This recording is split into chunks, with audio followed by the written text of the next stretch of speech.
Imagine if Sony released a new PlayStation Portable console and told developers that every game that comes out for the PS5 will automatically run on this portable console, and all existing PS5 and PS4 games will also be compatible. They also inform developers that Sony will handle all of the work to make these games run on the portable platform. Developers have no way to opt out of this if they want to remain on the PS5. And on top of that, the developer is responsible to handle support, updates, and fixes for their game on a platform they never chose to officially support. Especially problematic since this new portable doesn't run the same OS as the PS5. That situation doesn't sound right, does it? If Sony tried to strong-arm developers like that, we would see major issues and backlash. It would be an abuse of their market dominance to force developers into something that they didn't agree to. As gamers, we might like it, but it's putting a burden on developers. But that's basically what Valve has done with Steam Deck and its verified compatibility ratings. They didn't properly communicate this system to customers when promoting the Steam Deck in games, and developers are being held accountable for the compatibility of their games on a platform they never officially targeted or validated. Some quick background. The Steam Deck runs SteamOS, which is based on Linux.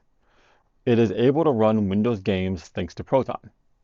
And this is genuinely impressive.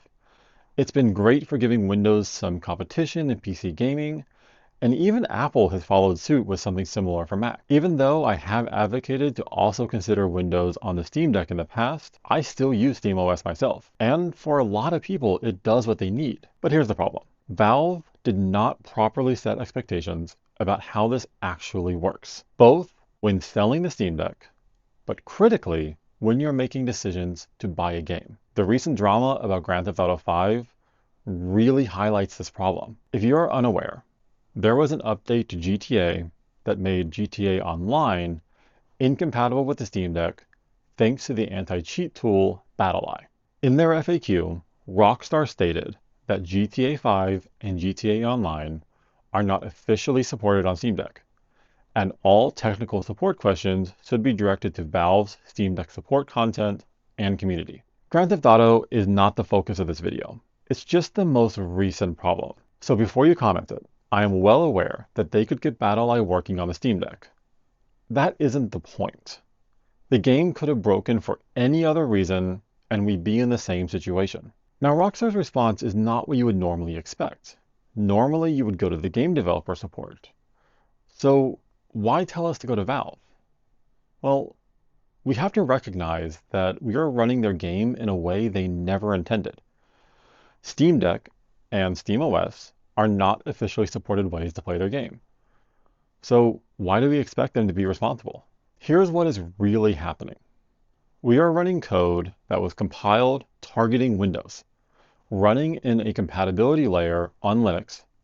That compatibility layer, called Proton, uses Wine to facilitate this.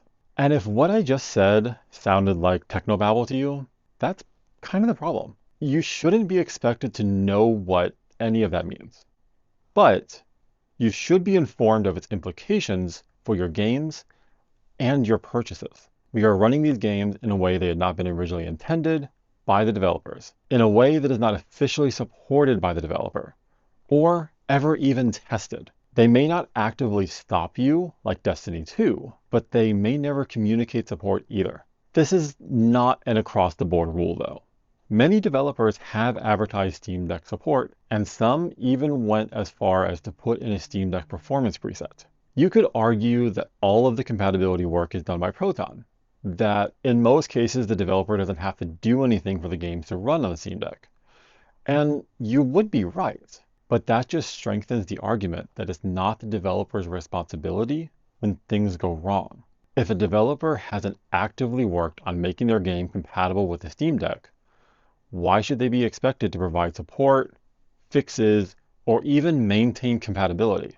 And this is where Valve's communication becomes critical. Now let's look at how Valve presents this information to users and where they're falling short. When you look at a game on Steam, it would be easy to think that there is official support. The verified tag on game pages is a bit misleading. Popular games even have a this game is one of the top played games on the Steam Deck. Valve will put the verified badge on a games page with no interaction from the developer. On the review process documentation, it clearly states that if the developer doesn't respond within about a week, the results will just be published. It also states that Valve will sometimes submit a game for review, even if the developer does not manually request it. So now, without any action from the developer, there will be a verified or lower compatibility rating next to the Steam Deck compatibility on the store page. Clicking Learn More makes no hint about who the support is from. I can't find a concrete answer on whether or not a developer can block this from going on their product page.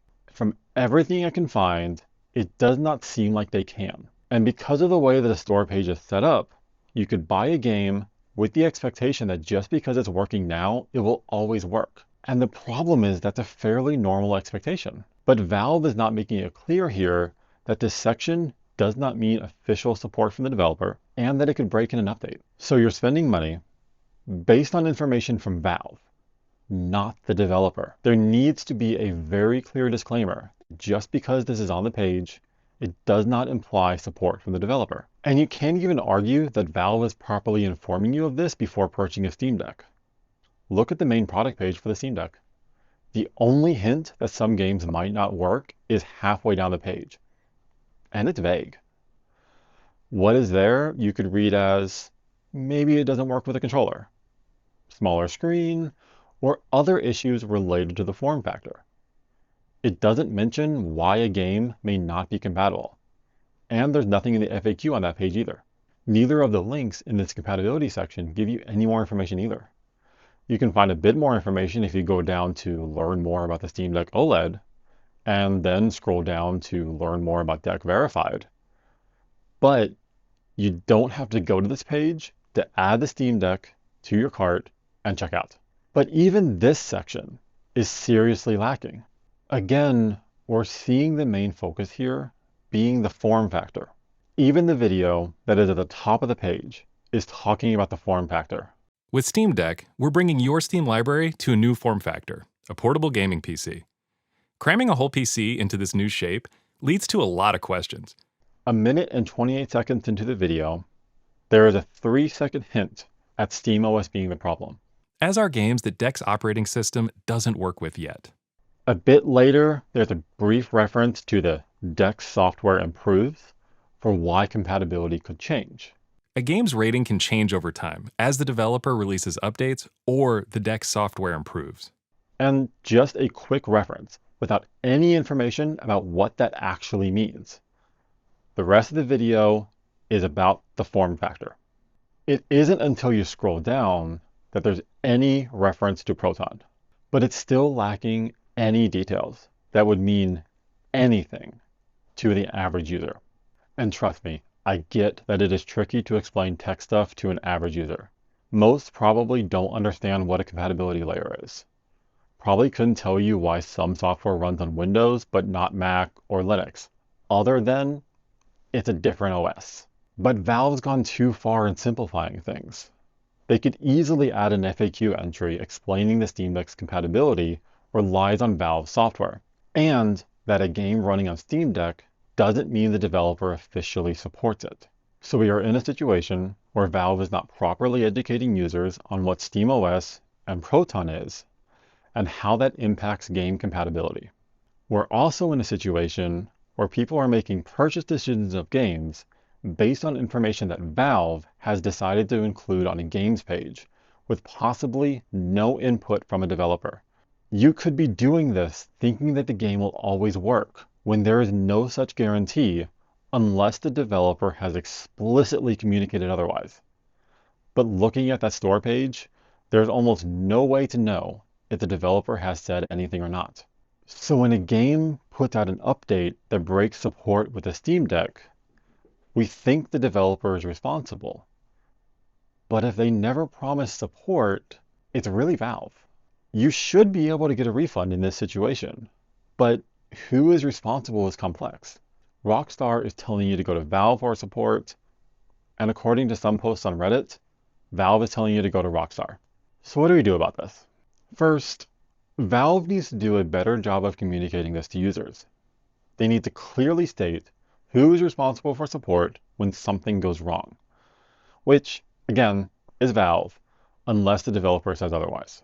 They also need to much better explain what compatibility actually means to an average user, and be very explicit on the game page if a developer has actually pledged support or not. Second, we as a community need to recognize that unless they get enough pushback from developers and users, Valve is likely not going to do this. So we need to look past their marketing. We need to educate each other about what compatibility really means on the Steam Deck, particularly the risks when buying games. We shouldn't attack developers for blocking the Steam Deck when all they did was update their game and it broke on a platform they did not officially support. If you bought a game thinking that it would always work on your Steam Deck, it sucks that it breaks, but Valve should have warned you about the risk. We don't attack a developer because I can't take my Xbox disc for Call of Duty and put it in a PS5. But that is basically what we're doing here, except the situation is worse because it runs, which puts us into a false sense of security about the future of the game working. We should celebrate what Valve has done for Linux gaming, but also hold them accountable for the problematic parts. If we don't address this, it could sour users on Linux gaming altogether.